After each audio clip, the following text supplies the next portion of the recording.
Hello and welcome to the Point Forward podcast, Milwaukee Bucks chatter from the Milwaukee Journal Sentinel. My name is JR Radcliffe. I'm joined by Jim Owczarski. He is the Bucks beat reporter from the Milwaukee Journal Sentinel. The Milwaukee Bucks, last we saw, they won a game, which has not been how things have gone for them. They beat the Phoenix Suns at home. Coach Mike Budenholzer back in Milwaukee, and the Bucks triumph. We will talk about that. Something interesting about Coach Bud that I want to bring up here by the end of this conversation. But the Bucks have been really stuck in the mud, Jim. And some of this is the Damian Lillard injury. Last we discussed, we didn't actually know what his injury was. We didn't actually know that it was a blood clot in his leg, but I think we discussed it with the understanding that it was going to be a long-term absence, and it absolutely is a long-term absence, as we found out later that night, that Tuesday night. So Jim, I'm real worried. As you might be surprised that I'm real worried. I have felt like this team was headed toward the 6th seed. They are now a game out of the 5 seed, looking up at the Detroit Pistons in the standings. Their schedule does loosen up here a little bit. There should be some opportunities for them to gain some ground. I guess I'm curious if you have now been dragged down into my pessimistic plane where you think this is almost certainly the 6th seed in the Eastern Conference playoffs, or you think there's still some hope on the horizon that they can rescue this late season and end up leapfrogging a team or two and getting back into the hunt. I mean, you mentioned the Lillard situation, and JR, I mean, I thought when we did the pod, this was a serious calf strain, meaning maybe the start of the playoffs, right? He'd be out for a month and be ready to go. Obviously now he's out indefinitely, JR. And look, if you're a Bucks fan, I would say if the Bucks were to make it to the finals, maybe Damian Lillard could participate, but that would, I think, be a medical marvel. So, but it feels like Dame will be a healthy person and a healthy human going forward, JR, and that is the most important thing. And he probably will play basketball next season at some point. So, but they are what they are. They're the 6th seed right now, a game behind Detroit in the loss column. And it's really just a half game that they currently own a tiebreaker with the Pistons until the home season-ending series, if you will, a mini playoff before the playoff, JR. And to your lead in there, the Bucks, look, they laid a huge egg against the Atlanta Hawks, giving up 145 points a night after losing to the Knicks when Giannis says, hey, we've got to be the toughest, nastiest defensive team. Let's give up a $145, 82 at the half. That was not so good. Bad. It was so bad. In context of all of that, it was one of their worst losses of the year. Kyle Kuzma called their effort disgusting, and there's really no debating that. Now, they beat the Suns. They take advantage of no Kevin Durant, no Bradley Beal. They take advantage of Giannis feeling some kind of way about losing to Bud in Phoenix, a week before. And now they've got the 76ers, JR, who do not want to win. They have got the Pelicans twice, who do not want to win. And then they've got a really bad Heat team, JR. Like, the Heat are bad. Yeah. So there's a real chance that, and then in between that, a home game against Minnesota, who is trying. They're a good team, who the Bucks actually beat in Minnesota without Dame and without Giannis. So there's a chance, JR, that as we record this, for as bad as it's been since March, the Bucks can rip off 6 in a row. You are so optimistic. You are the opposite of me. Like, it's wild. Like, I don't even think that's optimistic. Like, I think this is, if the 76ers are winning in the fourth quarter on Thursday, JR, they may just like bench whoever they have, right? Or like if the Pelicans are winning in the fourth quarter, they may like they want you to win, like, Milwaukee. Yeah, they are. Now the Heat are going to try. Like, the Heat are going to try, and it's in Miami, and we know how all that is. But like these team, and then the Timberwolves game, that's a real game, right? And so, but if you do look at the fact that this version of the Bucks, because Bobby will be back for that game, right? At home, what that's going to be like. So even if he's rusty and 3 of 18, like, his presence will help. So 5 of 6, JR? Like, it has to be 5 of 6. So there is a chance, of course, and then they only need to win one of those two, I guess, against the Pistons to keep the tiebreaker. So no, like, I mean, they're the 6 seed right now. It's possible they're the 5. And honestly, JR, if they want to extend their season beyond the first round, they have to get out of the 6th, because New York, they're not beating the Knicks. Sorry. No, like, they're just way better. They're not beating the Knicks. They can beat the Pacers without Dame. I don't believe that's an optimistic look. I think that's a realistic thing. So they got to get out of the 6 to at least extend this season beyond a third straight first round exit. The Bucks have not said that Damian Lillard is out for the rest of the year or the playoffs or anything like that, but it's just going to be so hard to get him back. And like you said, the finals, I mean, I think they'll push for sooner. Damian Lillard probably will push for sooner, but it is playing with serious fire to get back sooner than that. Yeah, there's no precedent that I'm aware of, JR. Like, no. I mean, Wemby had surgery in his shoulder and he's out. Okay, well, then shoulder's different than a calf. Okay, well, Sir Thompson and Brandon Ingram, the most recent, I guess, players who have gone through blood clots or had to work through them, or whatever the proper terminology is there to get healthy, also missed the rest seasons. Of the season. Like the rest of the season, and I think Sir Thompson took it a little longer into this year, maybe, in Detroit.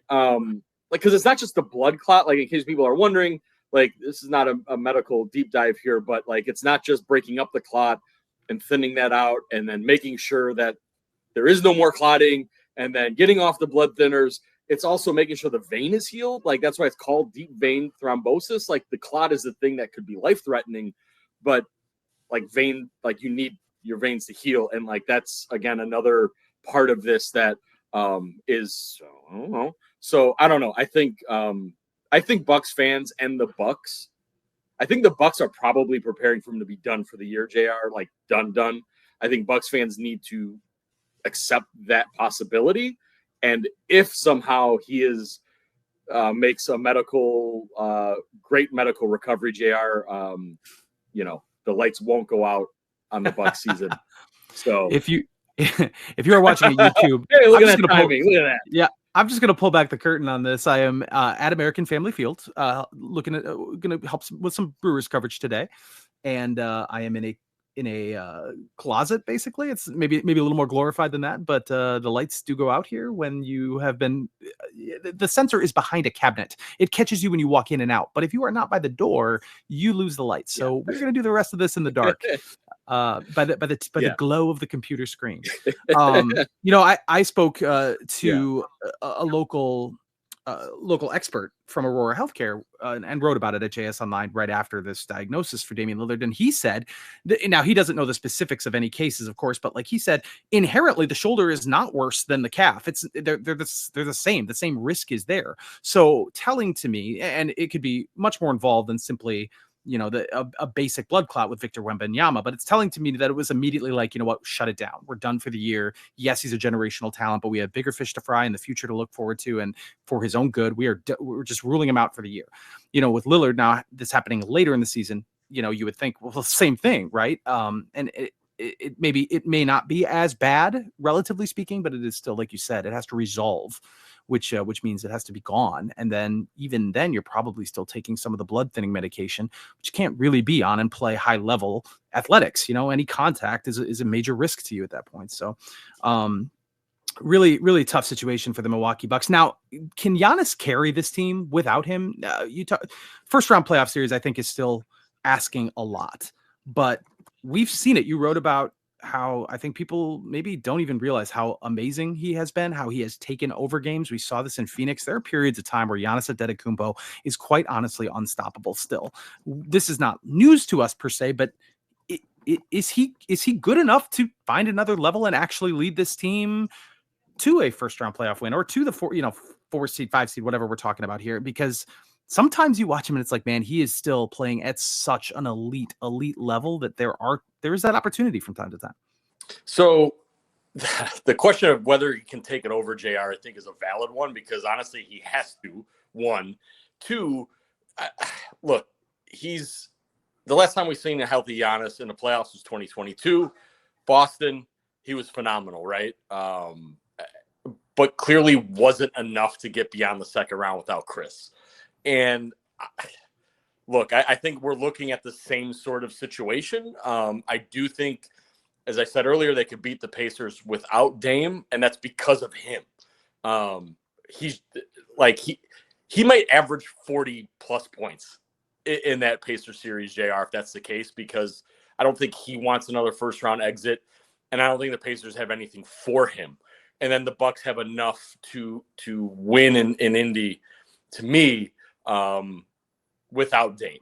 I think it would just be a lot of 140-point games and that kind of thing. Mm-hmm. The real question, though, is, look, he strained a calf already once this season. He sprained a foot in Phoenix.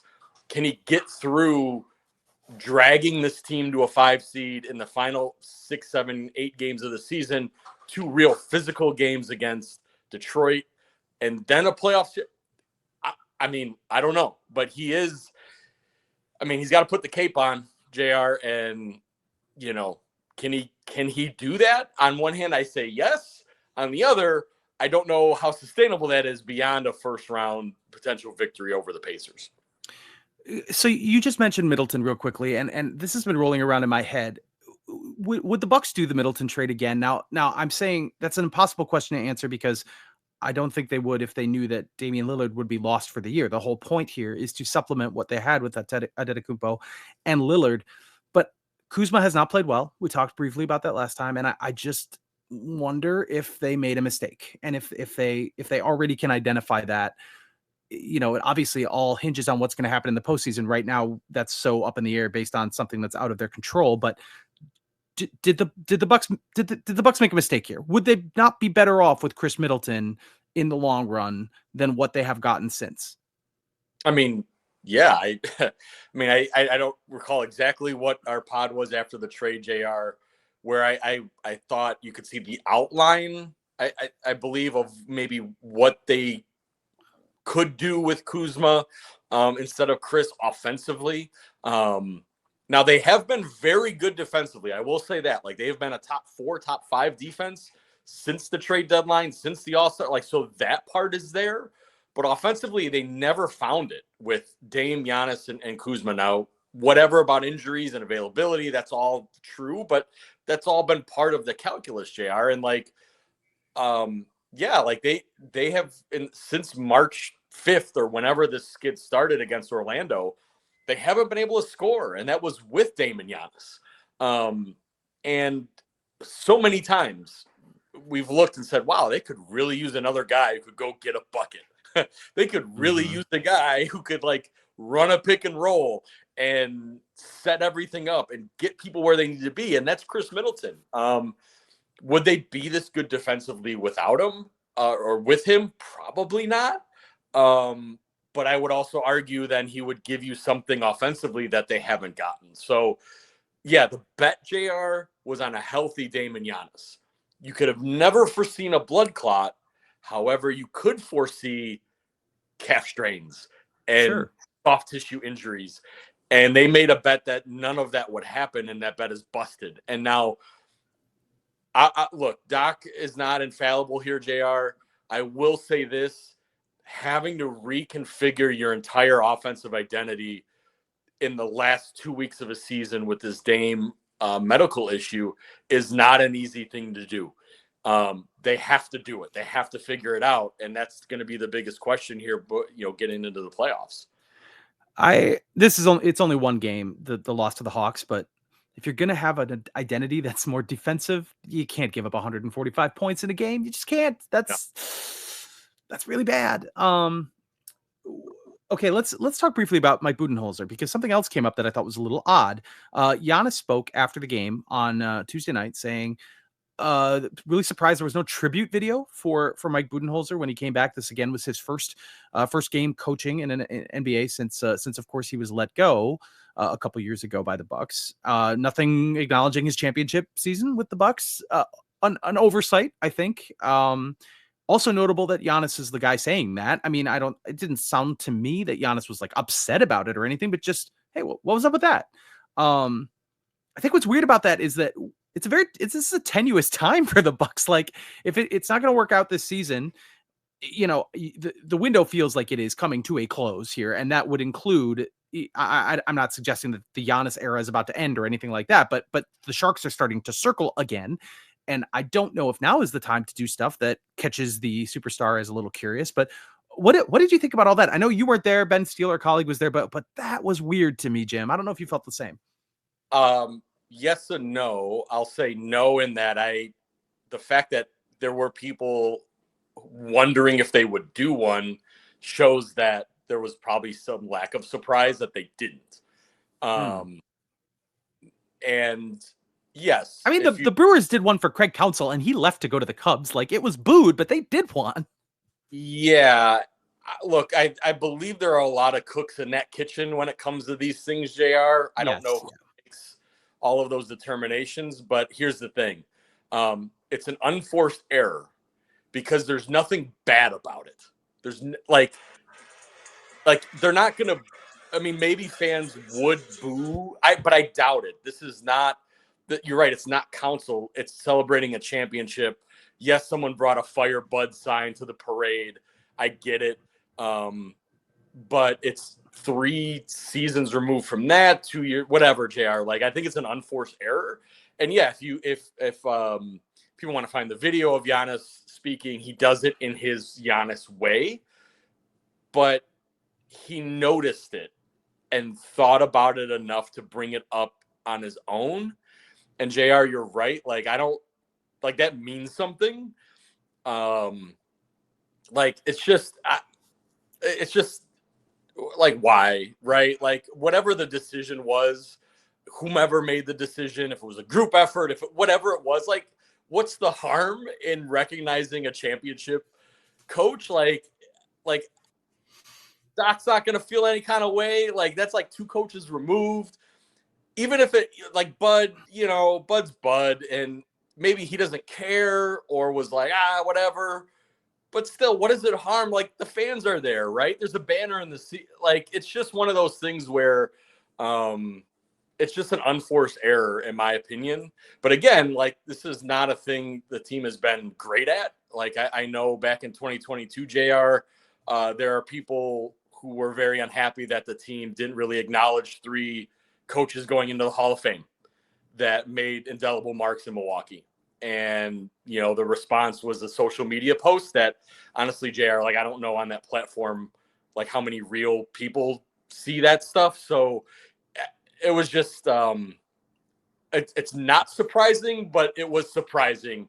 And also, to your point, like, end of year, backsliding, not a whole lot to be happy about. Why not make the easy thing easy and show some championship stuff and get people to, like, cheer and clap, and then you don't have your best player and your superstar having to talk about it post game, and then that all starts stuff like, whoa, hey, Giannis, your guy wasn't acknowledged. You feel this kind of way. You know what I mean? Like, why do that to yourself? Why step on your own toe? And that's what happened there. I am the pessimist on this podcast, so let me game this out just a little bit longer. This team ends up as a 6 seed. Let's say they lose in the first round, or don't, maybe they even show well, but still lose in the first round. Like I said, Sharks are circling. I don't think this is a time to be worried about the future of Giannis, but if that cycle came around again and people be like, are the Bucks going to keep going with Giannis? I'm starting to feel like there's a little bit of air there, a little bit of realness to it. Like, if this is two years with Damian Lillard where they wouldn't get out of the first round, injuries played a huge role. But I think by and large, if we step back, we would say the Damian Lillard experiment, I mean, it objectively hasn't worked, and that they haven't gotten deep in the playoffs. There are extenuating circumstances, but this is not one of the most dominant teams in the Eastern Conference. It's not a top 4 team. I guess you could argue about that, but it's not a top 3 team in the Eastern Conference, and not even close. What is the outcome here? Like, what are there ripple effects that could be had if this season ends like we think it's going to, with either a first round exit or, most optimistically, a second round exit? Like, is there something to is there some reason to worry about the Sharks circling this time around, Jim? With Giannis specifically, I don't think so, JR. Because he'll do I mean, he'll do his once a year offseason interview where he talks about as long as the Bucks continue to win, he wants to be here, and we'll rehash all of the times he has said that exact thing over the last 8 years. Teams, look, the Brooklyn Nets, our colleague Brian Lewis over at the New York Post has written extensively that Giannis is plan A for the Nets. I mean, there's a reason they put that out there. He's the guy, right? So I don't think that part is ever going to change, no matter how many extensions he signs in Milwaukee, JR. But now to your broader question of, are there ripple effects? Yeah. Look, like Dame, we don't know his headspace on this, JR. But I think it's fair for him to wonder, did this work? Is this worth it?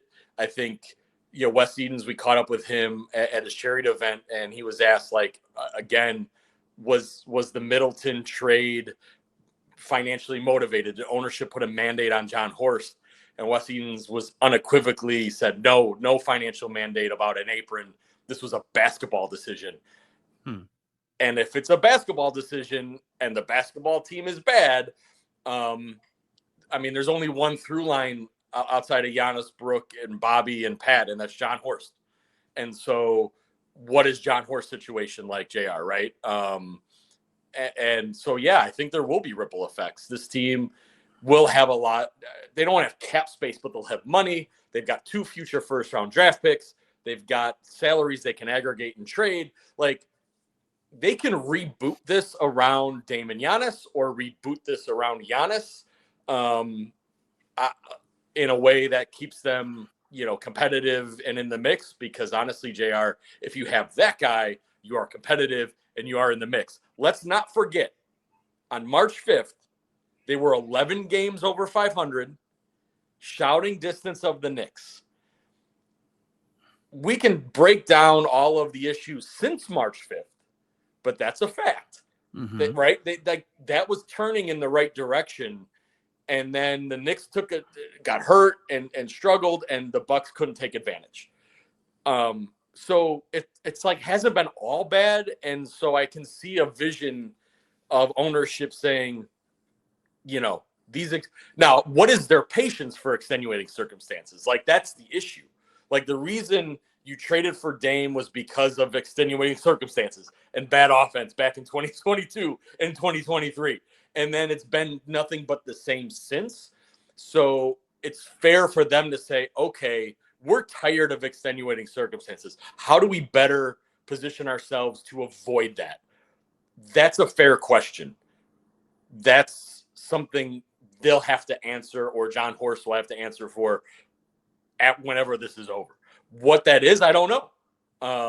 And so, yes, long and short, there will be ripple effects, JR.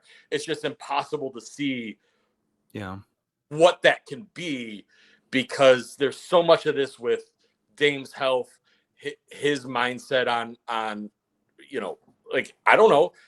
They can say playoffs all they want, JR, but unless the doctor says he's good to go for training camp, how – what do they do there? So, and the roster will be remade regardless. So, I think a lot is on the table. If this team does not make a conference finals run, let's put it that way. Bucks won't be back home until the 8th against the Timberwolves, like you mentioned. They've got 3 winnable road games, though, in the meantime, against the 76ers, against the Heat, and the Pelicans. We'll see if they can make up a little bit of ground and get back into this chase. Like you said, 5 seed or bust, man. Bust maybe anyway, but if they are not the 5 seed and they have to face the Knicks in the first round, it is hard to see in a situation that they actually advance out of the first round. But Jim, any last thoughts before I send you away? I know you're in the dark, JR. I know you got the doomer yes, mind. I guess, look, I think in a week, if they have not won 5 of 6 or 6 in a row going into that Detroit home and home, that's not good. But I also will caution Bucks fans that if they do that, it's not they figured things out. No, 5 of 6 is literally what should happen. And so just keep an eye on that. Make sure Giannis is healthy. Enjoy what he's doing, JR. JSOnline.com. He's having another historical season that will be lost with a third or fourth place finish in the MVP vote, which is not his fault. It just speaks to that greatness elsewhere. So enjoy it if you're a Bucks fan. He's going to do some really cool stuff, I think, in this next week and put together another remarkable season. And then we'll see those Detroit games, JR. We'll see playoff before the playoff. It should be fun. He is Jim Owczarski. Find everything he has at jsonline.com. I imagine our next podcast will have fewer technical glitches and weirdities, but we'll see. We'll see if we're talking about a Bucks team that has fewer technical glitches as well. Thank you, Jim, for joining us. We'll talk to you again very soon. Sounds good, bud.